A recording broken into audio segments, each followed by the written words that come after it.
What is Artlist and how it changed the music industry and the content creators industry? My name is Amit Weiner and I'm a composer for film and TV, and my mission on this podcast is to help you grow your music career. This episode is all about Artlist, about music for sync and how to write music for sync, how to put your music in TV shows, advertisements, and YouTube videos. And let's hear it from Ori Winokur, head of music and sounds in Artlist himself. The guys that founded Artlist, one of them was a video creator himself, and he always says, I invented something I needed. So he knew something that was a need of video creators, which was maybe not that well known. So Artlist was the first to kind of jump on the wagon there and understand that there's a new generation of video creators. They don't have lawyers. They don't have big budgets. They just do videos for YouTube. Back then, they didn't even make a lot of money. I think today some people make an incredible living off their content or video content, but back then it was all very small businesses, and they basically had no resources to get music legally. The interesting part of the story is that when we're going to have to talk a lot about YouTube, okay? Because YouTube is the center of where video creation started about 10 years ago. So when YouTube started, it was basically a social platform for video sharing, right? And it had no infrastructure for licensing management, and basically you could upload any videos with any music you wanted. That changed dramatically in 2013. It's over 10 years ago already. When YouTube established Content ID. Content ID is a technology that uses very similar elements to Shazam for audio recognition, that basically finds matches of audio content in video content. This was done because all the major labels, once YouTube became very big, and today, by the way, YouTube is the biggest broadcaster on earth.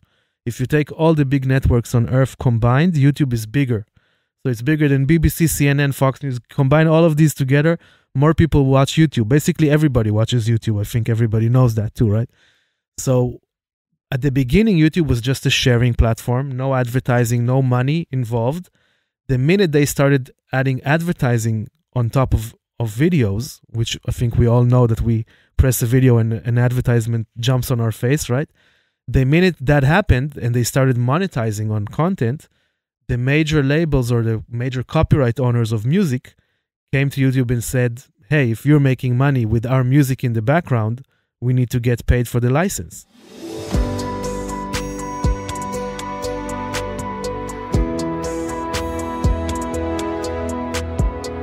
Welcome to Rewind, an optimistic podcast that'll help you in your successful career in music. Amit Weiner hosts musicians, composers, professors, and sound wizards as they share their life stories and career decisions.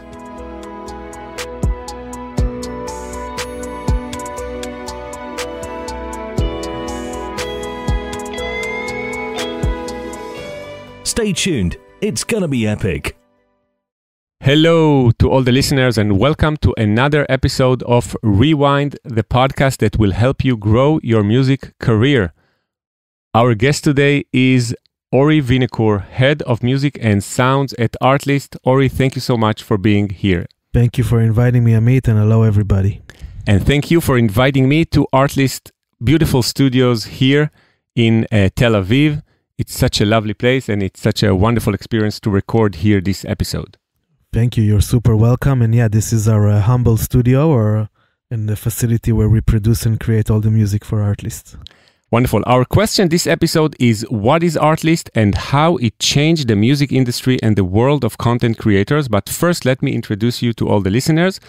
Ori, in his current role as head of music and sounds at Artlist, skillfully leads a team of over 50 professionals and a roster of thousands of artists worldwide.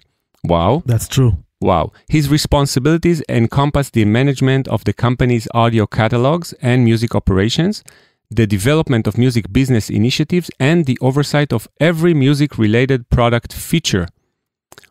Ori started in Artlist in 2019, contributing significantly during the company's early stage, and he established the Artlist original music production house, which has evolved into one of the world's foremost music production entities, producing a staggering 2,000 tracks annually in collaboration with a global network of talented artists and producers. Wow. Yeah, it's all true facts. Ori, what is Artlist and how it changed the world of music creators and content creators as well?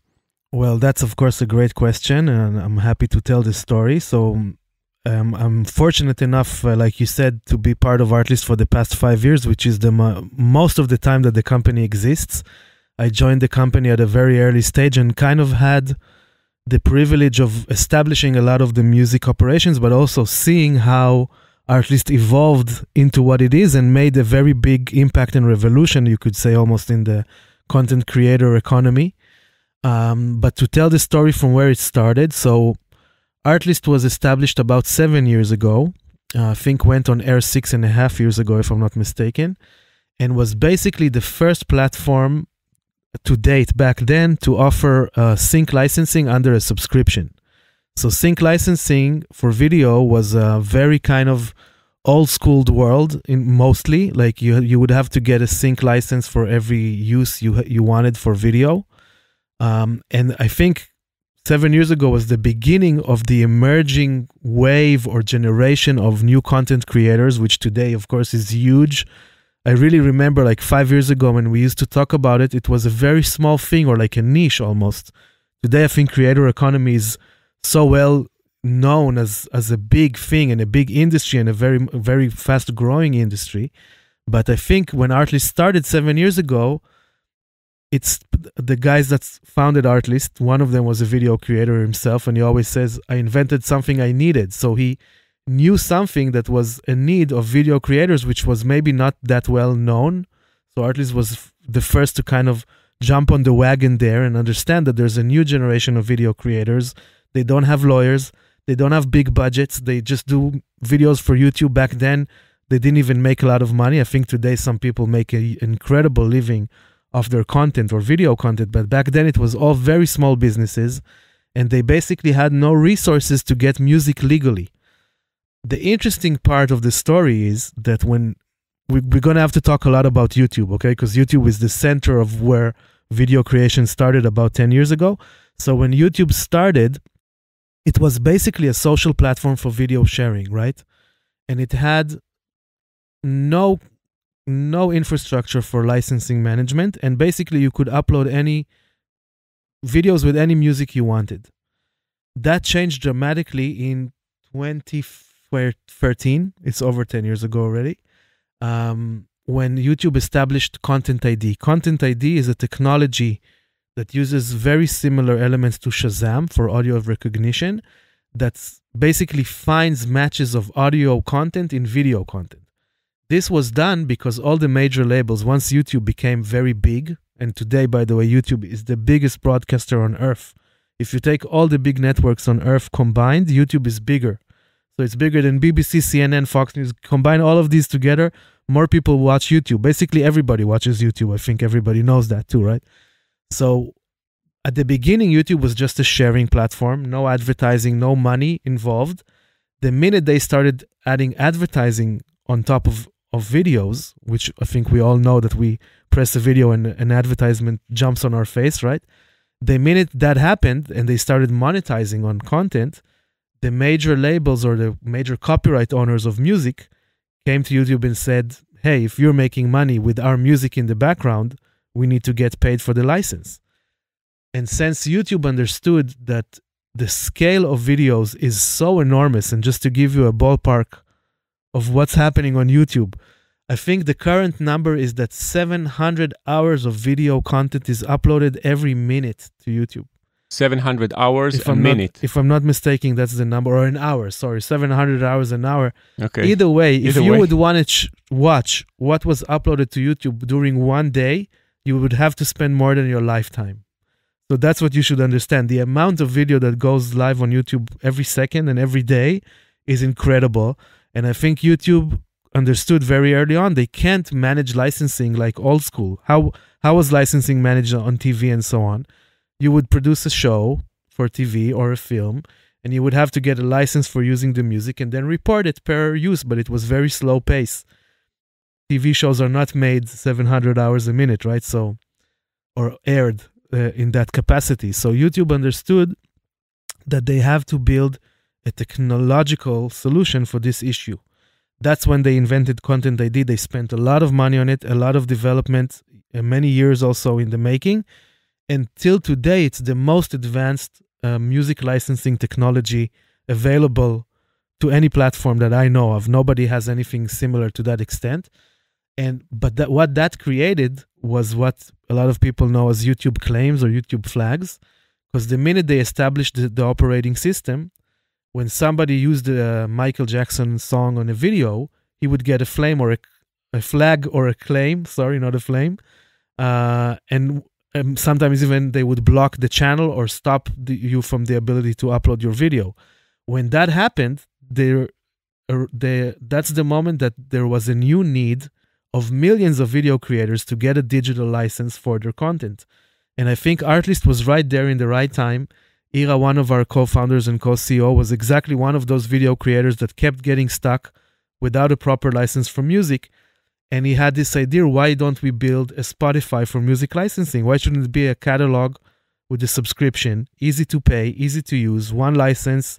Nobody needs to work with paperwork and get all lawyers and approvals in the pipeline. And that idea was so brilliant back then that I think Artlist was established with a pretty small investment. I think the first platform was aired with 600 songs. The joke is that they didn't even have a genre filter at the first version of the website. It was just a list of songs. And it became profitable on week 2 on air because the actual business model for creators was so good. The idea of offering it under a subscription took the world by storm. I think it took less than a year for any competitor, any kind of digital platform for music like Audio Jungle or Epidemic Sound and stuff like that. They all copied the subscription model in less than a year because I think they understood, okay, this is where it's going. But Artlist was there on the prime of it, and it became very successful. So basically, what Artlist brought, the new element that they brought into this world was first and foremost the licensing method and the pricing method, but also the brand. And that's very important to say because I think Artlist, till today, 6 years forward, is still very unique in the sense that we work with real artists, with real music. We present all our artists on front. If you go to any kind of sync licensing platform, you won't really see the artist. It would be more like a list of songs, right? So Artlist is really like the Spotify of licensing. You get music sourced from real musicians. All of our music is also available on Spotify and does very well commercially as well.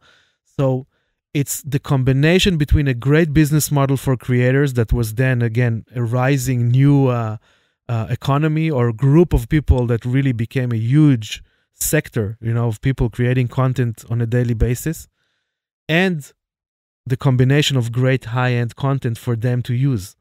So that combination did so well that the company grew very, very fast.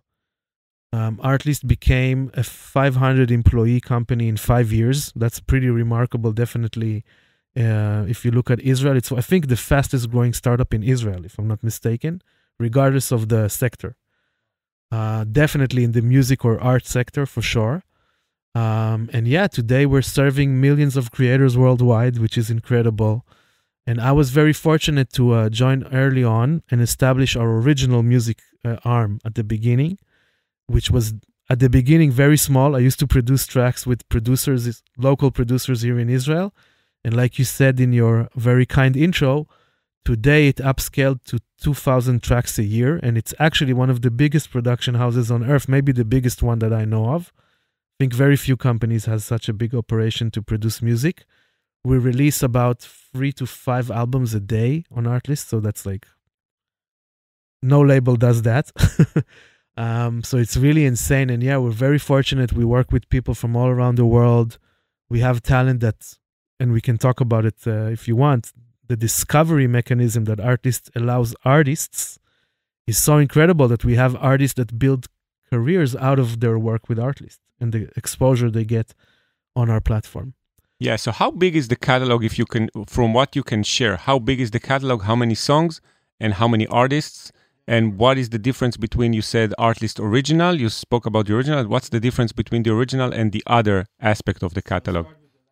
So I'll start with the last question. So when I joined the company, we had some tracks that were original already because it was made by some of the founders of the company, Asaf Ayalon and Eyal Raz.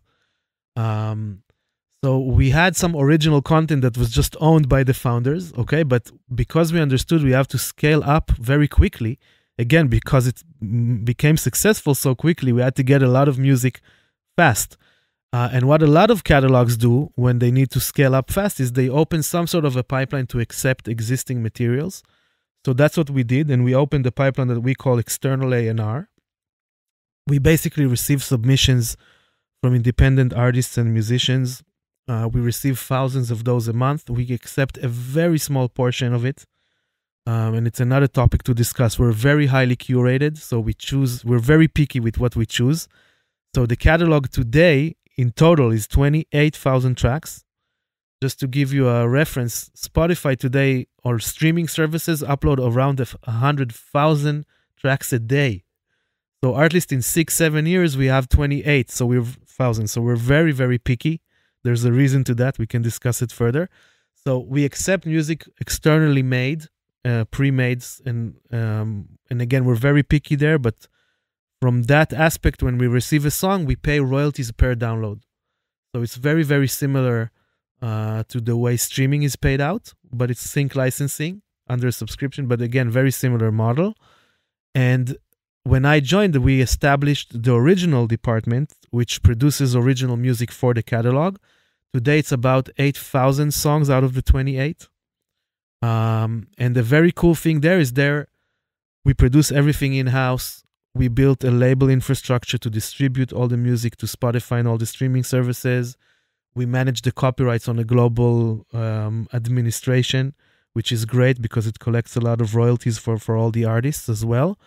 And yeah, today we're actually mainly focusing on our original productions, which is, like we said, very big. It's about 2,000 tracks a year. In terms of artists, which you also asked, we work with over 1,200 different artists worldwide. Not all of them are active at the same time, but that's the size of our roster. We keep growing it all the time. We sign about 300 artists a year.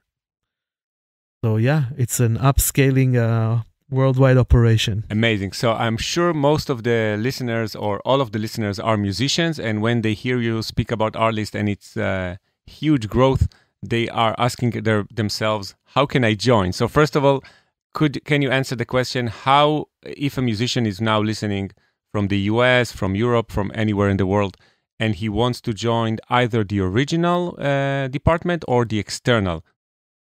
Very, very simple. When you go to the burger menu on Artlist.io, which is open, by the way, to everybody can log into Artlist and just check everything. You don't even need to log in. Just go to the website. It's all open. You can listen to the music there. You can see the entire platform. And in the burger menu on the left, you can find a section called Become an Artist. And there you can just apply with your music. And we have an amazing team that does all the curation there. And they would choose if it should go to original or external or... I see. And what would be your tips from your experience to which music should they submit? What is the best music for sync? Yeah, so that's I think one of the questions that I get asked the most is this question, and unfortunately I always have to answer the exact same thing. There is no answer to this question, and but it opens the door to a very interesting topic. I think soundtrack music 15 years ago used to be something that musicians definitely would categorize as maybe a bit of B-class music, or at least it would always be cinematic, classical, or very kind of stocky soundtrack music, right? One thing that really changed, and for me was a big revelation joining Artlist, and I'm so happy about it too. And I think that's the reason that we wanted to build a record label behind it and everything, is that because of the fact that the content creator world expanded so much, and video creation today is not necessarily film or a TV series, it could be anything, and it's so global.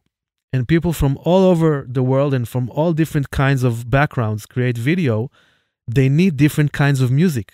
And if you look on today's, the most, I guess, influential platform for music discovery is TikTok, right? Everybody knows that today. 5 years ago, it was like, I used to talk to people about the discovery of music through video, and it was like, what are you talking about, right? But I think today, everybody knows that video is the discovery mechanism, or social is the discovery mechanism for music, what radio used to be years back, right? And if you think about it, the video that's uploaded to socials could be anything. And a huge percentage of the music that these creators are looking for is just real music. They would use their favorite artist if they could, right? But they can't get that license.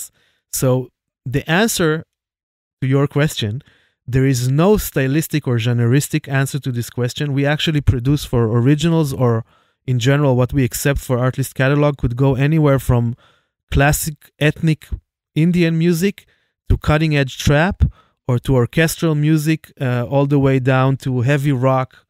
Whatever it is, it could work. It depends on if it's good enough, first of all. We're very, very picky in terms of quality. And it's, again, part of the brand that I discussed before. We're very picky. We take real artists, real music. It should go well, even with not as a soundtrack. That's one of the things that we're always considering. Of course, there's music that's more fitting to video. I think there's a lot to discuss there, but it's very per genre. So, for example, if you look on hip-hop, there's specific kind of hip-hop that would go maybe better for video. A lot of the times it would actually have to do with the lyrics or the message, not as much as the music, for example.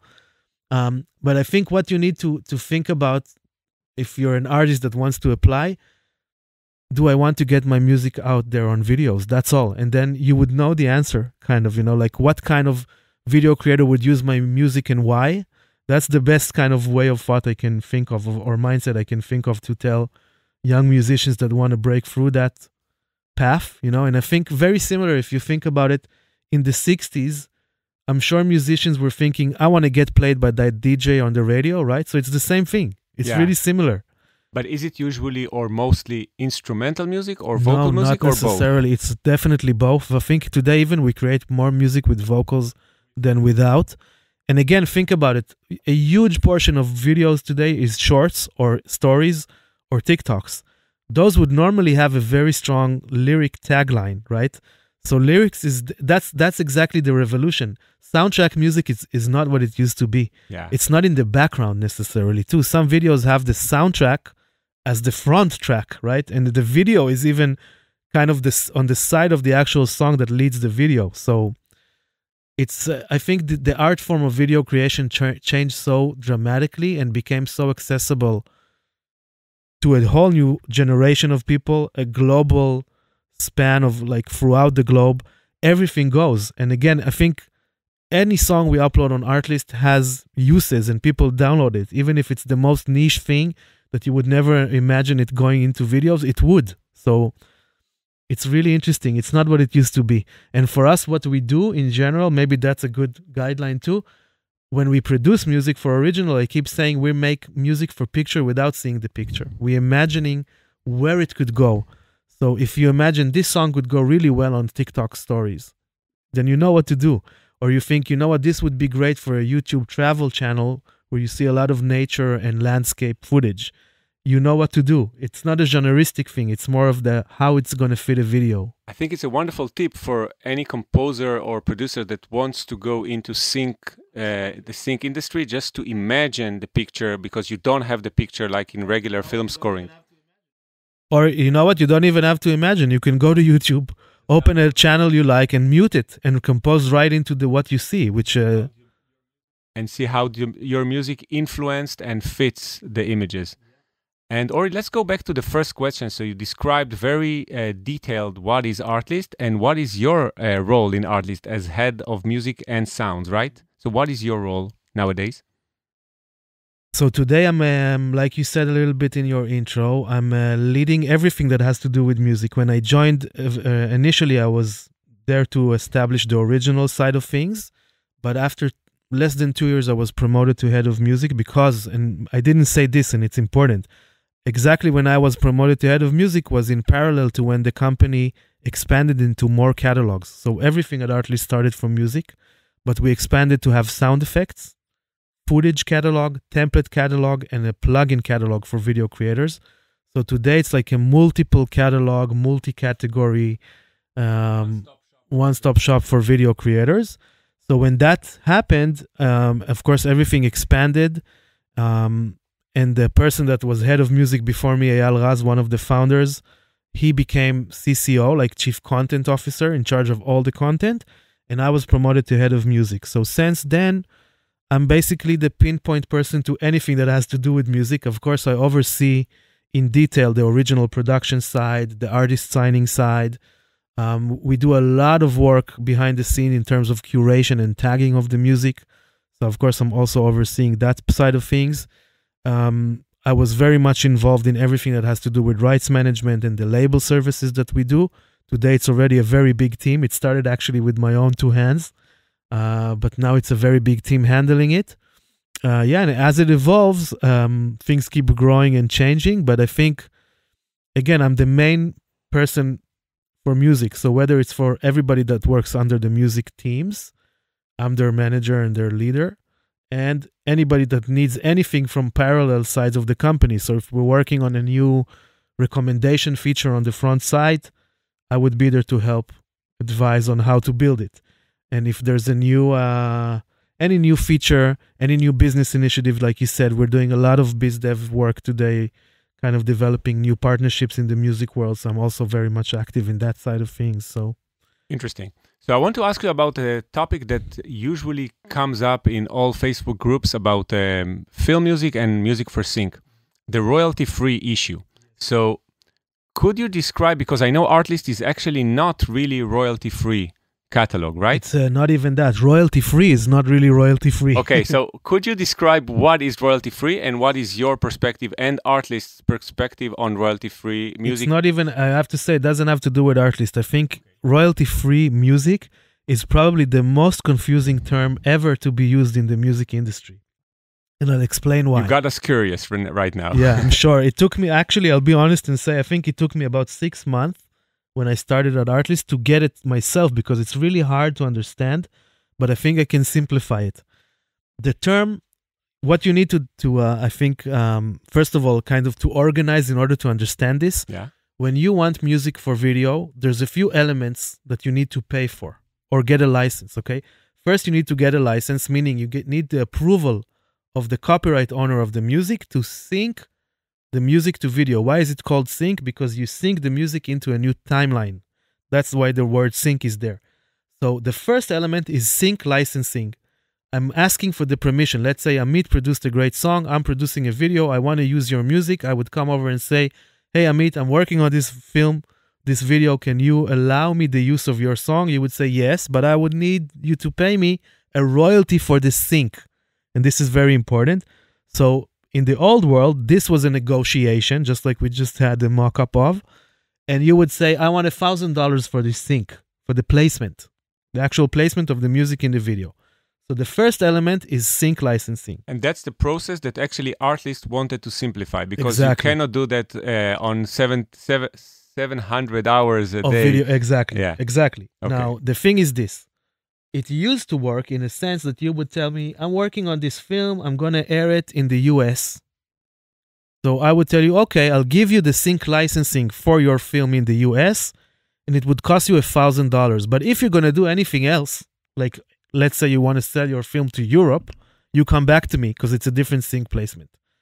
The term royalty-free in the sync industry today basically refers just to this part that we discussed. What does it mean? An Artlist subscriber pays a subscription to get the sync placement fee covered. And that's why it's royalty-free, because he can use it everywhere, wherever they need. It used to be called a needle drop license. Needle drop meaning one time. You get the sync permission for your video, you pay me whatever we discuss, you get the license, that's it. You're not going to pay additional royalties for the sync itself, no matter what you do with your video. That's what royalty-free means. There's no additional royalties for the sync placement. However, and this is why it's very, very confusing, once you sync the song to video and you broadcast your video, whether it's on YouTube, whether it's on TV, wherever it is, there's a new element involved called public performance. For public performance, meaning if somebody watches your video on YouTube, YouTube makes a lot of money off of views, right? Of all the advertisements. There's public performance there. Public performance is collected by PROs, and PROs collect royalties for public performance, not for sync licensing. Let's just explain. PROs are performance rights organization. Like BMI, ASCAP in the US, exactly. PRS in the UK, GEMA in Germany, and so on. Now, the main confusion is people think royalty-free means I'm not going to pay for public performance, but no, that's a very big mistake, and it's not about Artlist. Any royalty-free catalog is the same. It's royalty-free for the sync. It's a needle drop license for sync. That's what it really is. It should be called needle drop. Needle drop means like a vinyl record. You put the needle on and that's it. That's why it's called a needle drop. It's only royalty-free for the sync licensing, not for public performance, not even for mechanical royalties, not for any other kind of money that's being monetized or collected for the broadcasting of the actual video. That's super interesting, and I think most composers got it a little bit wrong because they think that royalty-free means the royalties from the PROs. Yeah. Now, some licenses include a pre-clearance of public performance, but it's not have nothing to do with royalty-free. When people use the term royalty-free, again, it means one-time licensing sync fee. Some licenses also include additional clearance of public performance, but that's normally paid in addition. And it's actually not even referred to as royalty-free. It's called clearance of public performance royalty. So let's just give an example. So if I'm composing a track for Artlist Original, whenever a client uses my track and then air it on the BBC, I'm getting the public performance from the BBC that pays it through PRS. Through my PRO, whether it's PRS, that's PMI, even more complicated if you want it's also but complicated but easy to explain. Public performance is collected on a territorial based method, meaning, and that's the old school world, by the way, if it was aired or broadcasted in the UK, it would be collected by PRS, which is the UK PRO. If it was aired in the US, it would be collected by ASCAP or BMI. You get paid as a writer through your own PRO, okay? Let's say you're registered in Israel under ACUM. Then PROs they call it like a sisterhood. They have basically a partnership when they say, okay, here's somebody used Amit's song in the US. BMI collects the public performance for it. They see the cue sheet or the information. They say, okay, this is a song by Amit. Where is he? Is he signed to us? No. He's signed to ACUM, so they would transfer the money to ACUM. I would give you a very good tip here. The best thing you can do as a composer and writer is spread and register yourself in various PROs around the world. Definitely if you know you're being broadcasted in other countries than where you're located. And today, something like Artlist, a service like Artlist, makes it very, very easy for composers to get aired globally. We have people writing songs in Japan and being aired in Romania, whatever. I'm just giving you an example. Now, what we just described, like the sisterhood of PROs, the money traveling between PROs all the way to the writer, it's a very long way. It could take over a year for that money to arrive to the writer. And if we'll be very honest, most of the times, not all the amounts get to the destination. So one of the best tips I give artists and writers is register in a few different PROs. You can exclude territories. So if you're based in the US, I would say you should need to register to BMI or ASCAP for US only. You need to have at least 1 or 2 European PROs. And if you know that you're being played or broadcasted in Asia, I would have one in Asia. If you know you're being broadcasted in Australia, the same. Otherwise, you're leaving yourself far away from the money source. That's a wonderful and very important tip. It is, and it could actually worth a lot of money to people. I can honestly say I know a lot of stories today of our own artists that did this a year or 2 ago, and they saw hundreds of % of rise in their PRO statements once they were globally scattered properly. Wow. So, Ori, I think most of the listeners might think that you're a lawyer, but you're actually a musician and a producer. So I want to talk about you because I've told you a couple of times that I think that as a musician, you're one of the musicians that understand the mostly about all the royalties and all the performance royalties that I know of, because it is a very, very difficult, complex world. Yeah, complex world. So I want to talk about you as a musician and as a producer as well. So before Artlist, you produced many albums for internationally famed musicians like Asaf Avidan and so on. So could you tell your own story up until Artlist? Of course. So for me, basically, since I can remember myself, the only thing I cared about was music. Me too. I used to point on records before. Yeah, I used to point on records before I could speak, and I think sometimes I kind of, I'm sorry I didn't have that stage in my life, but I never had to wonder, what am I going to do when I grow up? I don't even remember a situation of deciding I'm going to do music. It was always 100% sure I'm into music. I also remember as a kid, I used to listen to records, a lot of Beatles records, and I always looked on the record label logo, like Columbia Records or EMI, and I used to say, what is it? What's happening there on that side of things? It was always very interesting to me. And I think from a very early age, I started to be very interested in record production. When I was 13, I asked my English aunt that came to visit to buy me a 4-track machine, which was then the only way to record at home anything outside the studio. And I used to really try to record things, multi-track, and understand how you do all these things and so on. And I was always very, very curious about that. I spent most of my high school years playing bands.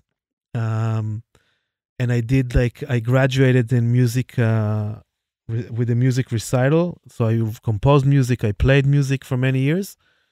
When I left school... When you said you played music, it was guitar? Which instrument? No, so yeah, interesting. I started off playing the saxophone for 4 years at a young age, like I think at the age of 11 to 15 or 14. Then I moved to electric guitar for a little bit, and eventually I played bass. But it was mainly because all the bands in my hometown, Jerusalem, they needed a bass player. So I said, okay, if I play bass, everybody's wants a bass player. And I ended up, I think in high school, I played in 8 different bands or something. I spent most of my high school years in rehearsal rooms playing bass, which became my main instrument. But I play a little bit of everything, a little bit of piano, a little bit of drums. And I think, by the way, it gave me a lot of very relevant experience to become a producer, because I can play a little bit of everything, of any instrument, I guess. So when I left high school, I was still playing in many bands. I toured. I had my own band, Kululush. We toured the world for a long time, the US and Canada and Europe. But I also started to work as a sound engineer in my hometown of Jerusalem, in a place called the Yellow Submarine, which was a great, great incubator for me, because it had rehearsal rooms, it had live shows, it had a studio. So I kind of got a chance to see everything. And I think I was there for about 6 years as a sound engineer, and in parallel had a very busy, active career as a musician, like with the band and so on. And then I think I was very fortunate to meet Asaf Avidan at a very early stage of his career, and we connected very quickly. And I kind of joined his band as a producer. That's what basically happened, because I wasn't a producer yet. I didn't produce any record before that. But I think meeting him made me realize that everything I did up to that time of my life was all the crafts you need to become a record producer. I understood music, understood what it means to be a musician, a writer. I understood all the technical side of recording. And I think it took myself even a second to understand, you know what, I need to be a producer. I think the person that really helped me with that was Yossi Fine, which you might know is a legendary guru of musicians here in Israel and an incredible producer. And I think I was at a crossroad in my life. I came to a coaching session with him, and I told him everything I did, and he told me, what do you want? You're a producer. You should become, that's what you are already. You just need to tell yourself you're a producer, because that's what you need to know how to do. Your experience helps people produce records. And that's how I basically became a record producer full-time eventually. Asaf Avidan was the first record I produced, was The Reckoning, which I think till today is the most successful Israeli album ever in history, which is incredible. We did it with a lot of feeling and intent, and not a lot of knowledge and experience. And sometimes I miss that, by the way. But basically, yeah, and Asaf Avidan was basically a meteor in the local scene and was probably the artist to emerge, the biggest emerging artist out of Israel into the international market. We got signed to Sony Colombia, that same label I used to look at. I remember that moment when we got signed to Sony Colombia. I was like, the kid that used to watch that logo was very satisfied at that point. It is. I remember that very well. And yeah, I think that opened the door for me to become a full-time record producer. And then I spent almost 10 years mainly producing records. I opened my own studio with my dear partner Yuvi in Tel Aviv. That was a great place for 7 years, the Slick Studio, and I produced a lot of records there as well. Throughout my production career, I don't even know the numbers, but I produced hundreds of songs, that's for sure. I think over 1,000 songs probably, and recorded and engineered a lot, mixed a lot, mastered a lot. So did the whole thing. And I was lucky to work with great artists, local and global. And I think at the height of my production career, I started becoming I was always very interested in technology and innovation. And I think you can say producers are always very interested in innovation. It's part of the same kind of beast, I guess. You know, you keep getting updated on everything new in the studio. So you're very kind of, I guess, on the innovative side of things. And I was always very much interested in technology. At a very young age, I remember the first computer, you know, it was like I didn't leave the house for a month when we got the first computer. So I was always very curious about technology and very curious about the connection in music and technology. And before Artlist, I joined a small startup that tried to build a collaborative platform for musicians. It ended up pivoting to become an educational platform for musicians called Musico, which was actually pretty successful for some time. It was a very cool tool to study music online.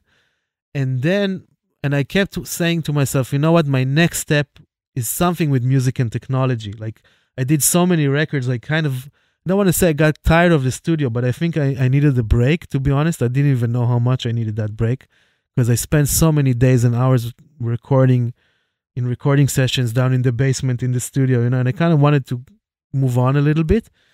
And that's exactly when Artlist approached me at a very early stage of the company, which was 5.5 years ago. And they offered me to join at a very early stage. And I was lucky and fortunate to join the incredible journey that this company did, and also have the privilege of contributing a lot to the growth of the music, which I think we discussed in full already. So yeah, that's my story in brief till today. You know, this podcast is called Rewind, an optimistic podcast about career in music. And I'd like to hear your optimistic, it doesn't have to be optimistic, of course, but I'd like to hear your perspective on AI generated music, which is very hot topic these days. We're recording this episode at the beginning of 2024. Yeah. And every week or so, a new AI tool from music companies like Output and Cinesamples. Yes. A new one by Cinesamples just came out, I think, 2 weeks ago.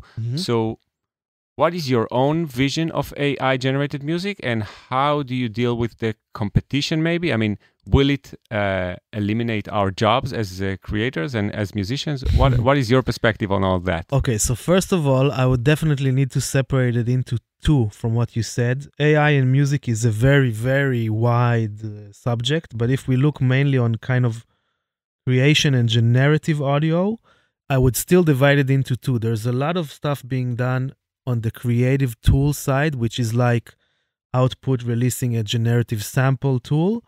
And there's full generative audio like Suno AI. If you know, Suno is definitely the best generative audio I've heard to date, which basically attempts to create full tracks out of prompts or very basic inputs. So that's two different things.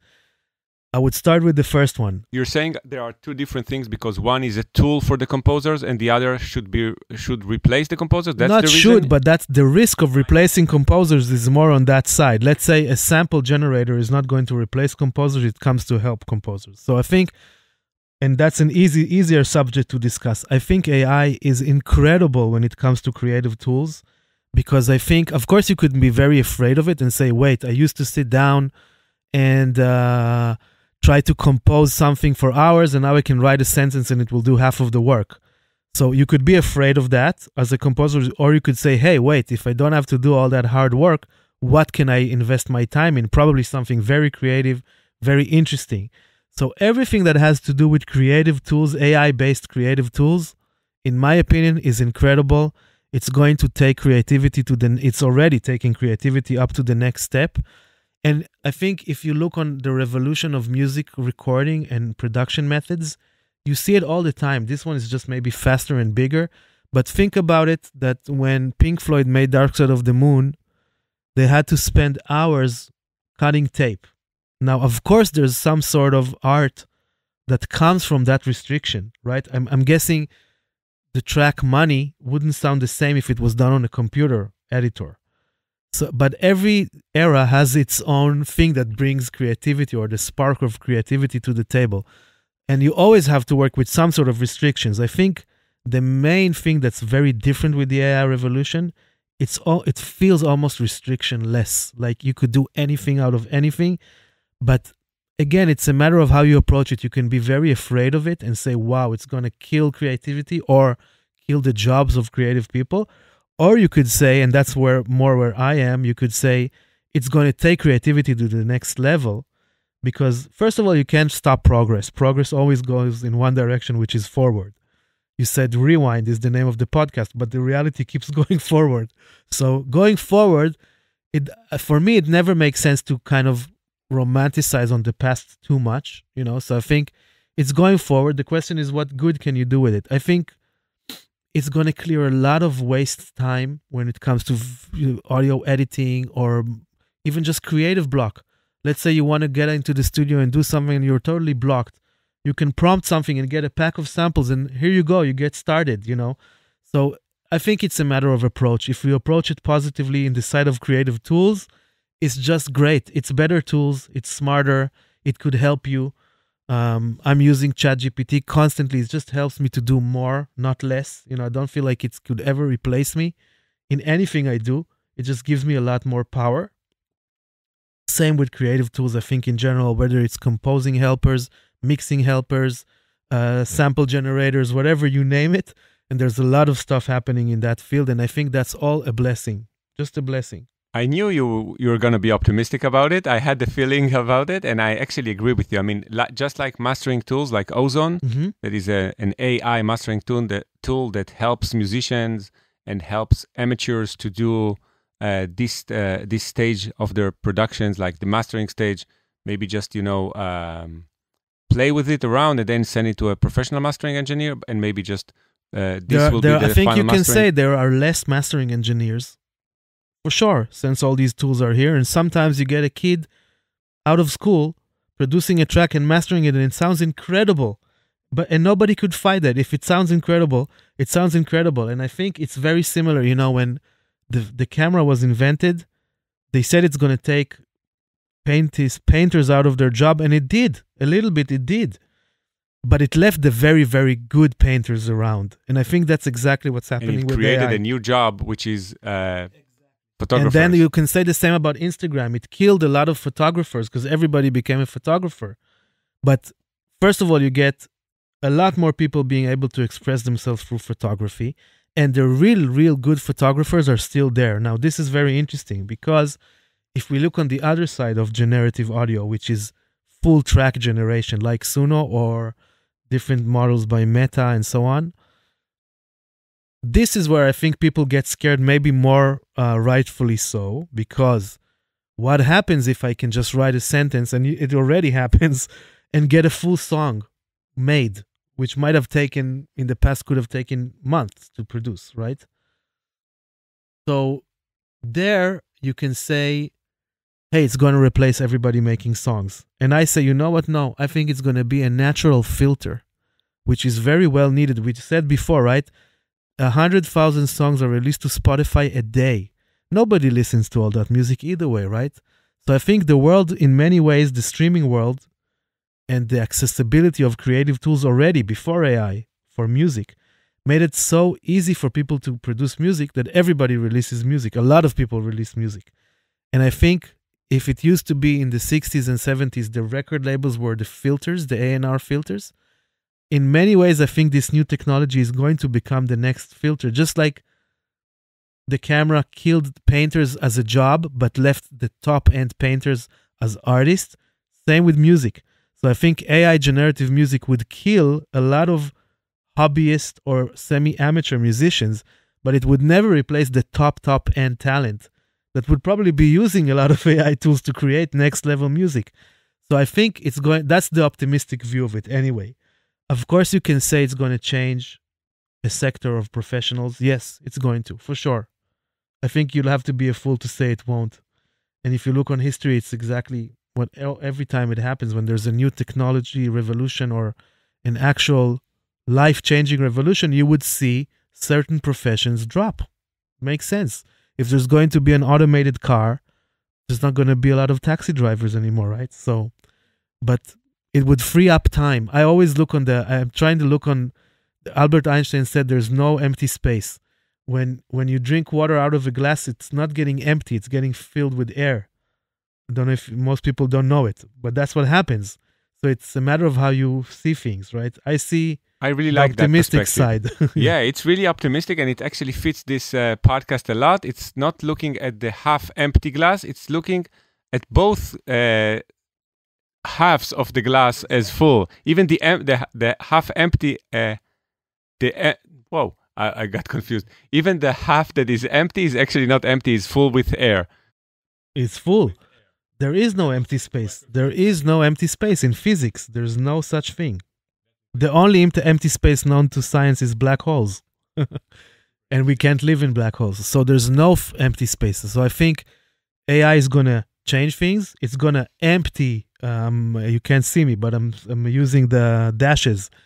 It's going to empty something, but leave room for something new. So the something new is more interesting, if you ask me. Wow. Ori, one before the last question. So first of all, thank you so much for your time. This has been a really, really wonderful episode so far, full of insights, and even your optimistic vision and perspective on AI and on musicians' jobs, I think is very, very valuable and will help a lot of people that are asking many questions themselves these days. So one before the last question.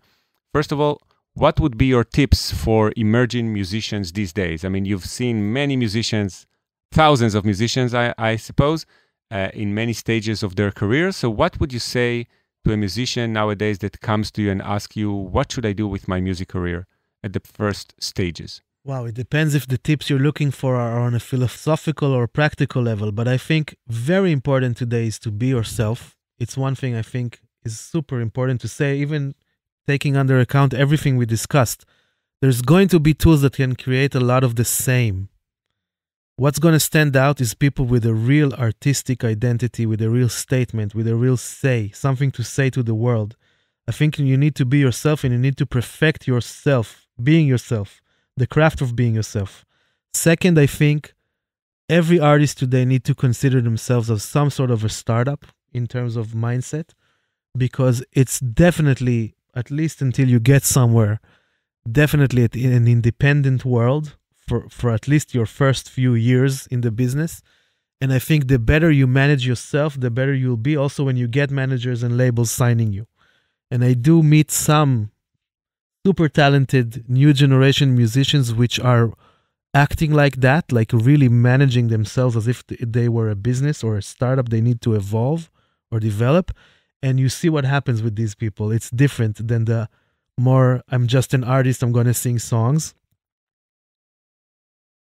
So it's be yourself, look on yourself as a business, slowly build a team. That's a very important part as well. About this, the former point that you've said, so you would suggest like a band or a singer-songwriter to really invest early on in their career on everything that they think that the management will take care of, right? I mean, don't just hope that one day you'll find a manager that will... Nobody will come. No magic fairy will come and save you. It maybe happens sometimes, but it's so rare today. that a talent just gets scouted. And if it does get scouted, it gets scouted because you already have 100,000 followers on Instagram or something, right? That's how people find people today, or professionals find new talent. So if you sit and wait and just focus solely on making your art, you're most likely to stay in the basement, as you say. Now, I think there's a big challenge in being a real artist and, doing your art full on. Combining it with the business side is always hard. So my best advice there is to be very practical about it. To say, you know what, I need to manage myself as a business, so I'm going to take 2 hours a day where I'm never that kind of inspirational. Let's say some people in the morning can't produce anything in terms of art. So be your business owner for those 2 hours a day. But look at it like that. Try to plan your time and spread it between the two elements of your career, which at the beginning means also being some sort of a business. Being yourself is the most important thing, because if you really develop that magic fairy might arrive and help you, right? And hopefully drop some of the business needs away from you so you can focus more and more on just doing your art, which I think is what every artist wants to do at the end, right? But you have to consider the barrier to go beyond being your own business manager is much higher today. You need to do a lot more to get to that point normally.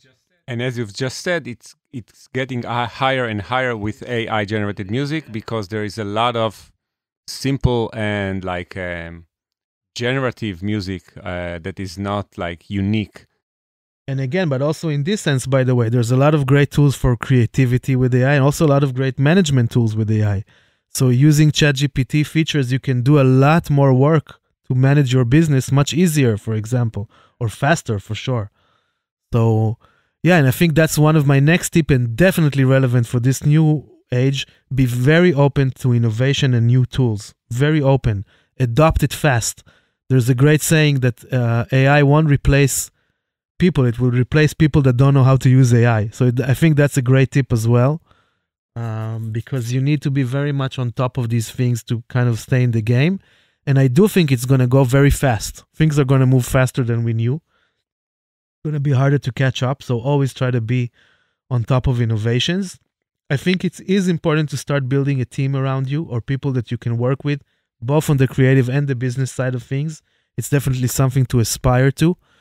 And there are so many outlets for you, to be yourself and grow it. So if it's your YouTube channel, if it's your streaming profile, whatever it is that you want to focus on, if you do it well enough, you can pretty early on start making money too.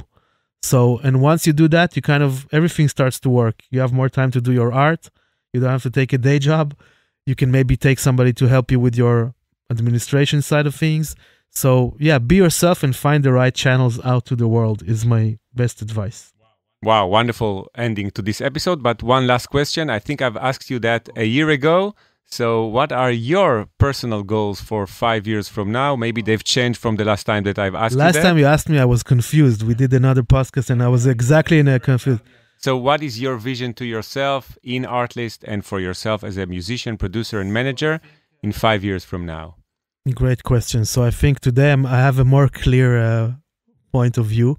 I think with Artlist, we're taking it to the max. We're really growing our music operation worldwide, and I see it becoming just the next generation of record labels in a way, and I can't give details, but that's where it's heading, and I'm leading it that way, and I'm very excited about that.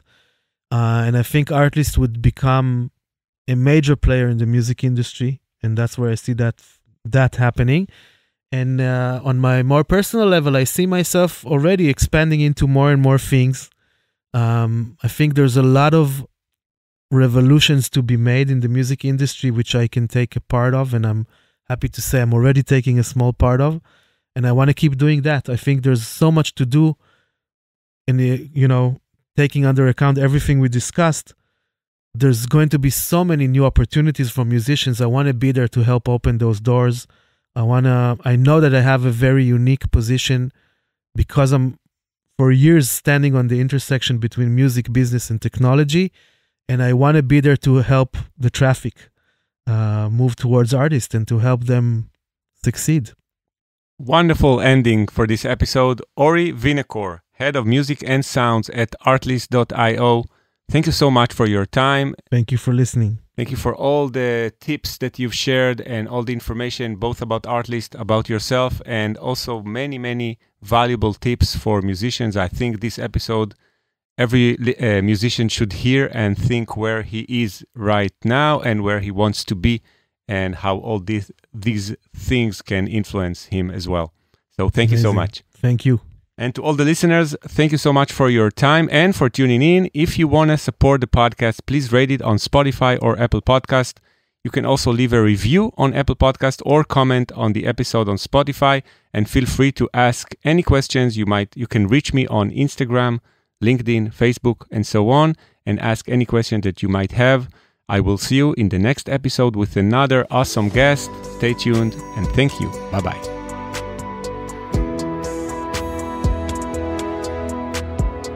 Welcome to Rewind, an optimistic podcast that'll help you in your successful career in music. Amit Weiner hosts musicians, composers, professors, and sound wizards as they share their life stories and career decisions.